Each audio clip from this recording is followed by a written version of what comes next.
história da palavra.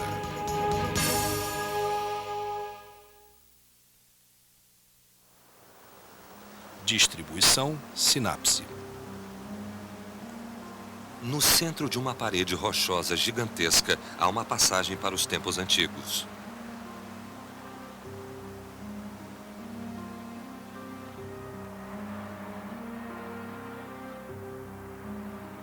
Sob os andaimes, há um grande relevo mostrando 9 homens com cordas em volta do pescoço.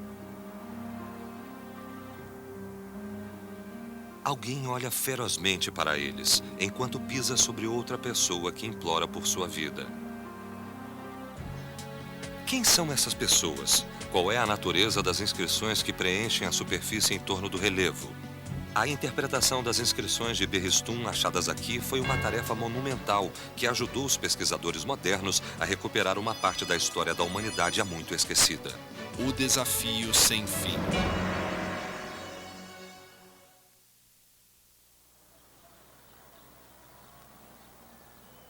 No centro das montanhas Zagros, no noroeste do Irã, vê-se a face rochosa do Monte Berristum, localizado ao longo de uma antiga rota de caravanas que ligava a Mesopotâmia à antiga Pérsia.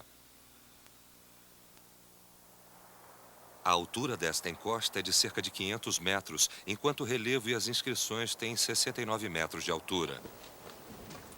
É quase impossível subir além de 40 metros sem algum tipo de ajuda mecânica. Em um rochedo tão inacessível, quem deixaria tais entalhes e inscrições? E com que propósito? Quem eram os homens ali esculpidos e o que significavam as inscrições? Por muitos anos, as inscrições misteriosas do Monte Berristum foram um enigma desconcertante esperando ser desvendado.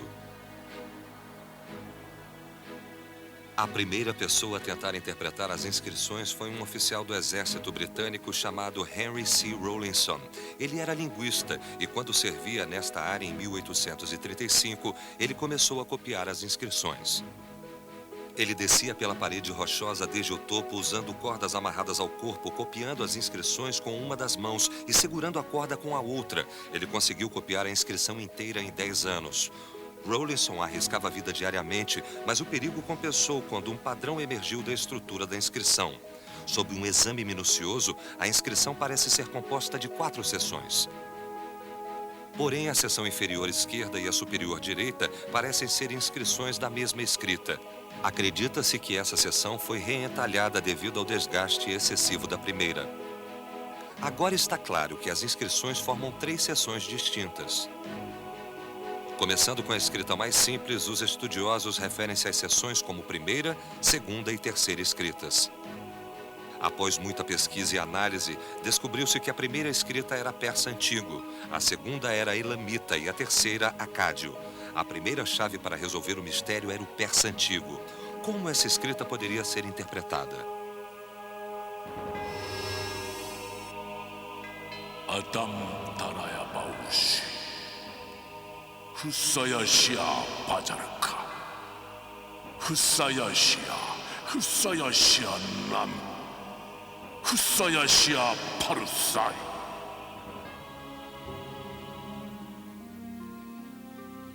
Trinta anos antes de Rawlinson começar a interpretar as inscrições do Monte Berristum, Georg Grotefend, professor de ensino médio na Alemanha, escreveu uma carta à Sociedade Real Göttingen. Na carta, ele explicava ter interpretado parte da escrita cuneiforme nas paredes do palácio em Persépolis.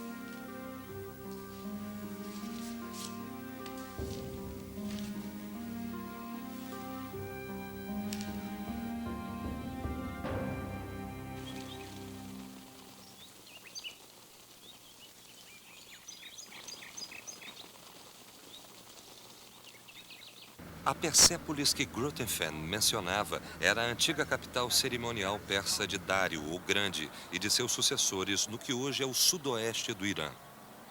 Nesta área, o primeiro tipo de escrita achado em Berristum, o persa antigo, era amplamente usado. A Pérsia foi a primeira nação a unificar aquilo que os estudiosos britânicos chamavam de Oriente na época, e até o rio Indo a leste, até a Anatólia a oeste, onde hoje é a Turquia, até os mares Aral e Cáspio ao norte e até a Etiópia ao sul. Foi o maior império conhecido até aquela época. A cidade de Persépolis foi planejada para ser a maior do Império Persa, uma capital digna de tal nação. Como era essa grande metrópole?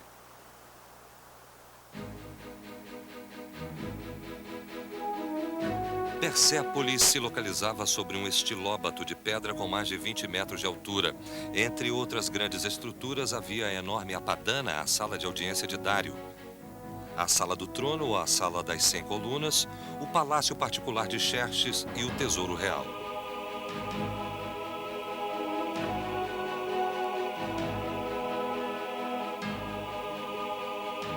A entrada do Palácio Real ficava a noroeste.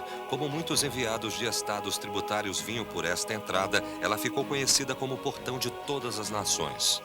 A escadaria para o portão não era muito inclinada. Os emissários de reinos distantes subiam as escadas a cavalo e iam com seus corcéis até a área do palácio. Grandes pilares ornados com imagens religiosas ficavam de ambos os lados. Mesmo com o passar de milhares de anos, a majestade da antiga Pérsia ainda se destaca. Ao atravessar o portão, chegava-se a Apadana, o centro de Persépolis. Aqui os emissários do mundo antigo se reuniam. Todo ano, emissários de cada canto do império vinham pagar tributos e depois se realizava uma grande celebração de Ano Novo. Pode-se ver que quem trazia camelos de 2 corcovas eram os emissários da Báctria, na parte noroeste da Pérsia. Os gandarianos traziam vacas e lanças. Os citas eram conhecidos por seus chapéus pontiagudos. Os jônios eram da extremidade oeste da Ásia e traziam produtos especiais de sua região.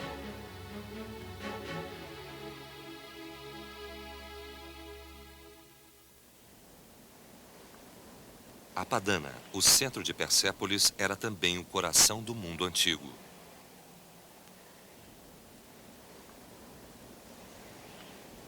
Além das colunas de Apadana, vê-se o Palácio de Xerxes, conhecido como Hadish. Uma famosa inscrição se encontra no pilar da entrada do palácio.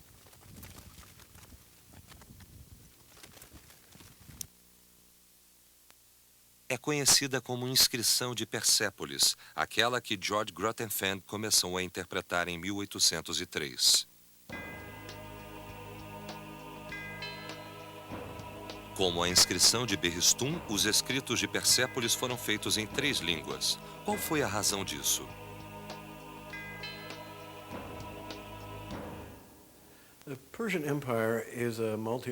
O Império Persa era uma sociedade multilingüe, pois era muito grande e incluía diferentes povos e seus idiomas. Nas inscrições, eles usavam 3 línguas, uma antiga, da mesma região que existiu por longo tempo, chamada Elamita, e a terra se chamava Elam. Também usavam a própria língua, o persa, e, finalmente, um terceiro idioma, o acádio, que por séculos foi usado em todo o Oriente Próximo para comunicação e escrita internacional. Eles usaram essas 3 línguas em suas inscrições.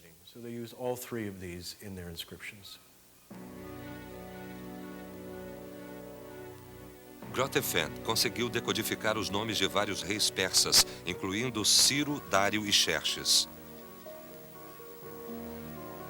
Porém, devido à posição de Grotefend de simples professor de ensino médio, a Sociedade Real Göttingen nunca aceitou sua tese.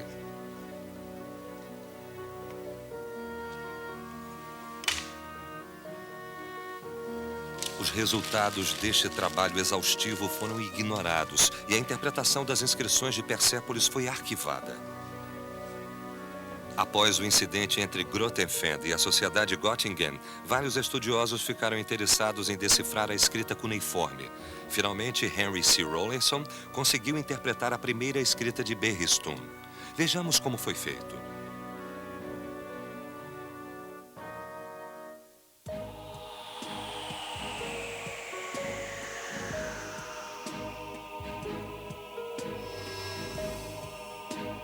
Havia um total de 42 símbolos usados na primeira coluna da inscrição de Berrestum.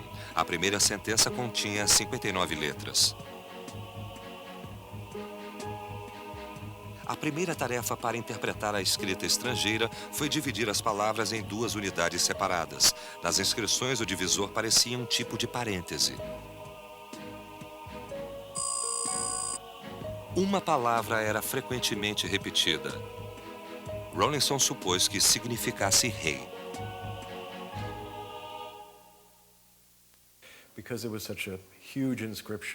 Como era uma inscrição enorme, ela poderia se referir a reis. Procuraram fórmulas em textos de períodos posteriores do período sassaniano, quando inscrições reais geralmente começavam com a fórmula: sou fulano de tal, o grande rei, rei dos reis, rei da Pérsia. E supuseram que a mesma fórmula poderia se aplicar nestas inscrições. Seguindo essa metodologia, a primeira parte da escrita foi considerada como sendo eu. Em sânscrito, que pertence à mesma família indo-iraniana que o persa antigo, a palavra eu é representada pelo som aham. Rawlinson pôde deduzir que o som representado na inscrição antiga era próximo a Adam. Após a palavra eu, deveria vir o nome do rei.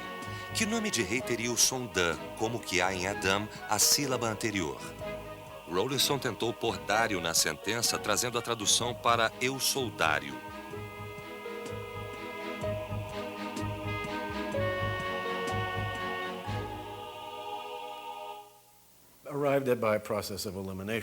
Ele chegou a isso por eliminação, suponho. Não era Cambises, pois ele veio depois e estava sempre em guerra. Ciro, pensamos que não foi o inventor da escrita, não escrevia em persa antigo. Apesar de ser grande conquistador, coube a Dário consolidar o império e começar a organizar sua administração. Então, era o palpite mais provável. Após todas as tentativas e erros, suposições e hipóteses, a primeira sentença foi finalmente interpretada. Adam, Darayavaush, Hazayatia, Vazarka, Hazayatia, Hazayatia Nam, Hazayatia Parsai. Eu sou Dário, o grande rei, o rei dos reis, o rei da Pérsia.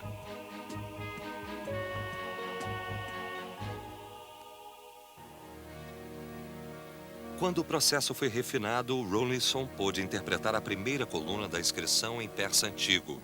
Da época da tese de Grotefend até o sucesso de Rawlinson, 50 anos tinham se passado para resolver o mistério dos 42 símbolos em persa antigo. A interpretação do persa antigo desvendou muita informação da antiga história persa. A escrita achada aqui foi outra pista para o passado. Quando a primeira coluna foi decifrada, mais estudiosos quiseram interpretar os símbolos da segunda coluna.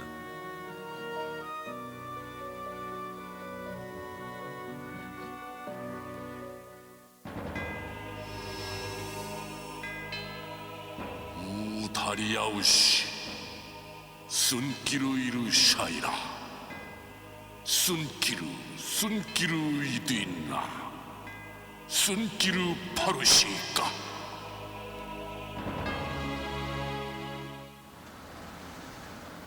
A segunda coluna da inscrição de Berrestum estava em Elamita, a língua do povo do antigo Elam. As mais representativas relíquias de Elam encontram-se nas ruínas da antiga Susa, agora Irã, numa região ao sul conhecida como Chogazambil. Chogazambil, datada do século XIII a.C., está na lista de Patrimônio Cultural Mundial da Unesco.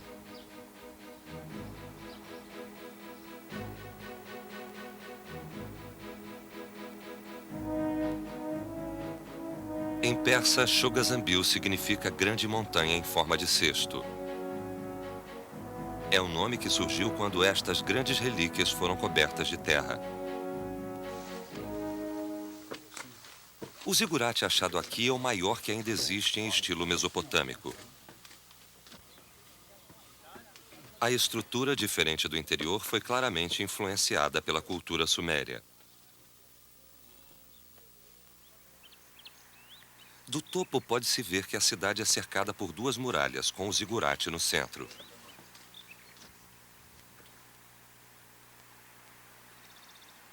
Na parte noroeste do zigurate há 3 construções quadradas. Esse era o local do santuário, onde os elamitas adoravam seus deuses. Aqui, inúmeras relíquias foram descobertas. Entre elas, tijolos com figuras entalhadas, mais de 100 selos cilíndricos, cabos de espadas e pontas de flechas com inscrições e esculturas de animais.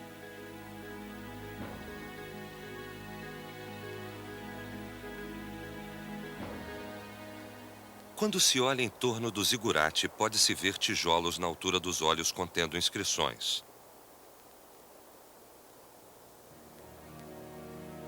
Nestes tijolos, a escrita achada na segunda coluna de Berristum, o elamita, foi entalhada em escrita cuneiforme. À primeira vista, o sistema de escrita parece semelhante ao achado na primeira coluna em persa antigo, mas uma análise mais detalhada mostra que é muito mais complexa e contém mais símbolos. Vejamos o processo de interpretação da segunda coluna da inscrição de Berristum.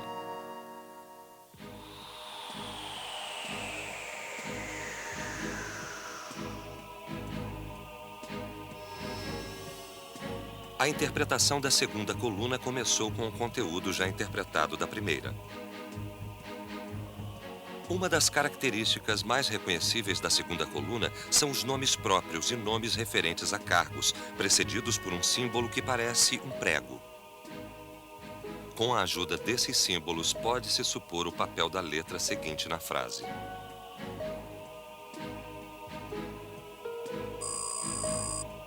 Supôs-se que a palavra mais repetida fosse a que representava rei. Era Sunkir neste texto, que é mais curta que Exhayatia no texto anterior.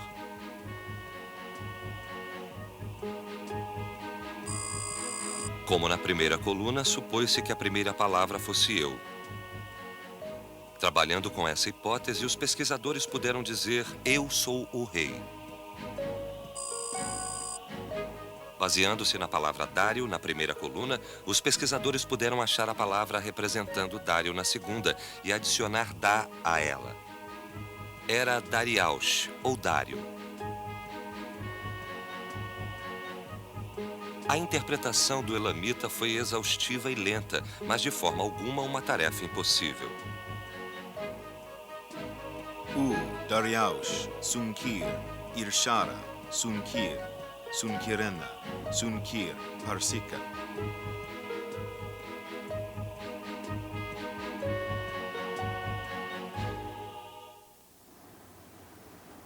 Os segredos das 2 primeiras colunas de Berristum tinham sido revelados.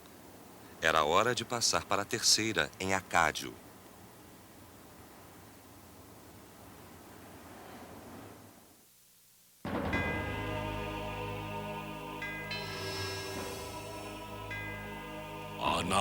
아나쿠타리아무시 샤루라브 샤룬사리 샤루인나파르스.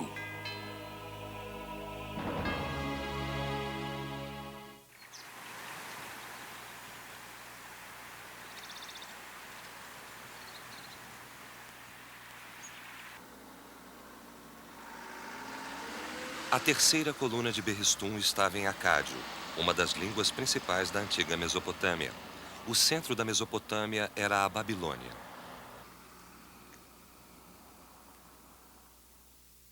O capítulo 11 do livro do Gênesis conta a história da grande cidade do povo, que tentou fazer uma torre que chegasse aos céus.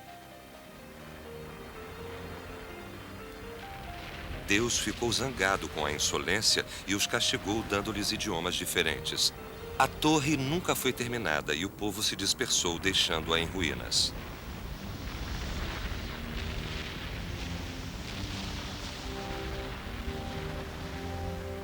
Diz a Bíblia que a Babilônia foi atirada ao caos quando a barreira da linguagem se ergueu.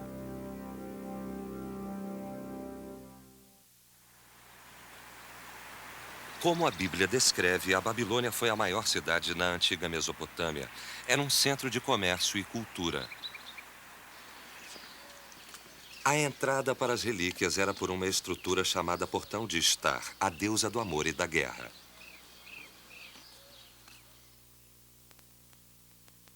Ao se passar pelo portão e penetrar as ruínas, acha-se o palácio de Nabucodonosor II, recentemente restaurado. Foi ele o rei que presidiu a Era de Ouro da Nova Babilônia. Próximo ao palácio, vêm-se as ruínas dos famosos jardins suspensos da Babilônia. Os jardins suspensos foram construídos por Nabucodonosor II para sua rainha, que veio da Média, um país antigo onde hoje está o noroeste do Irã. O jardim continha uma fonte que jorrava água no ar 24 horas por dia, o que mantinha o ar fresco o ano todo.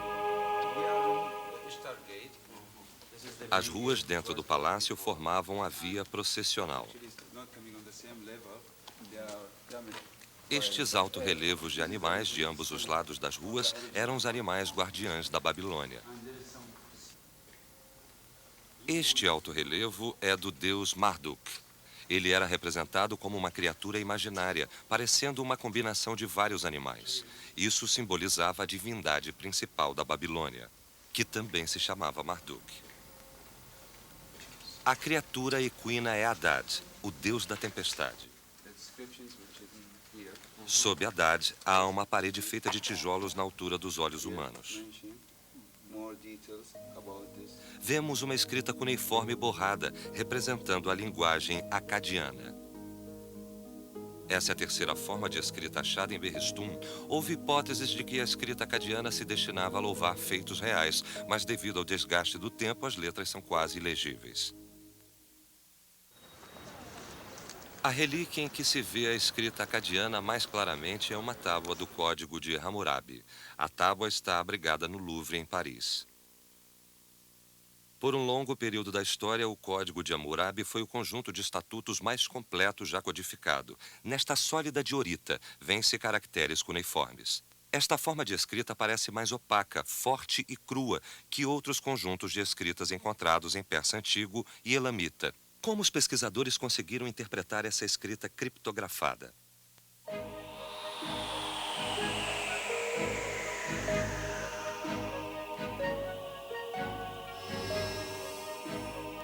A terceira coluna era um conjunto de escrita desconcertante, mas comparável às outras línguas antigas achadas na inscrição.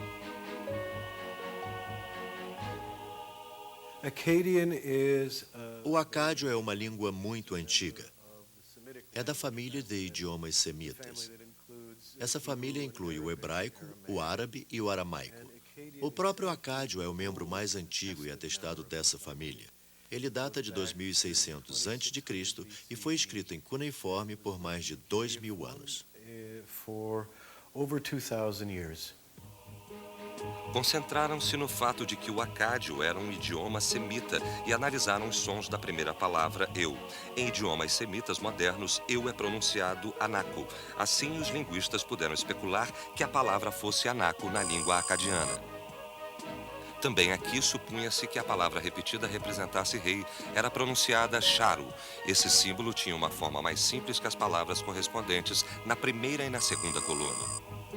Usando a inscrição dessas colunas como guia, foi fácil discernir o nome de Dário na terceira delas. Em acádio, Dário se pronunciava Dariamush. Anaku, Dariamush, Sharu, Rabu, Shar, Shari, Sharu, Parsu. O acádio tinha o maior número de letras entre as três formas de escrita e era a mais antiga, mas os estudiosos acabaram decifrando o terceiro sistema.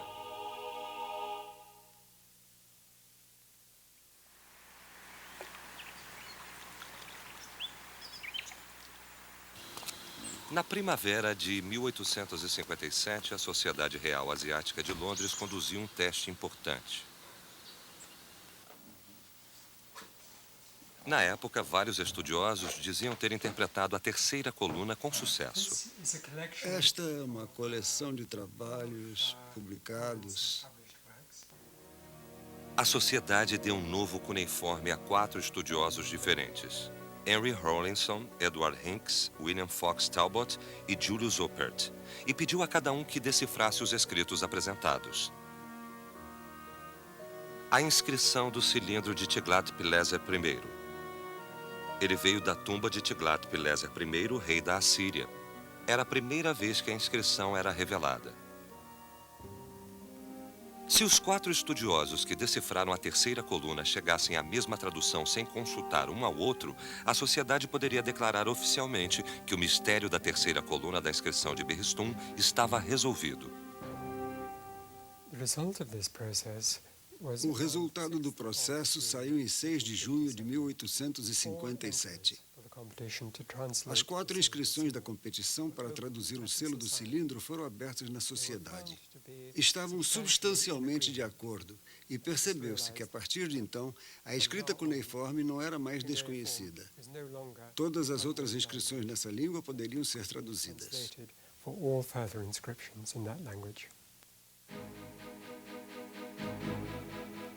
Antes que a inscrição de Berristum fosse decifrada, os estudiosos faziam suposições sobre o significado desses relevos criptográficos. Porém, agora sabemos que esses escritos detalham os nomes dos líderes de países rivais e do grande rei Dário. Podemos até saber a identidade da pessoa de chapéu pontiagudo. Tudo isso é possível graças ao deciframento da inscrição de Berristum. Não se sabe quanta história antiga ainda está enterrada na areia. Mas sabemos que os estudiosos nunca abandonam a missão de descobrir a história um passo de cada vez.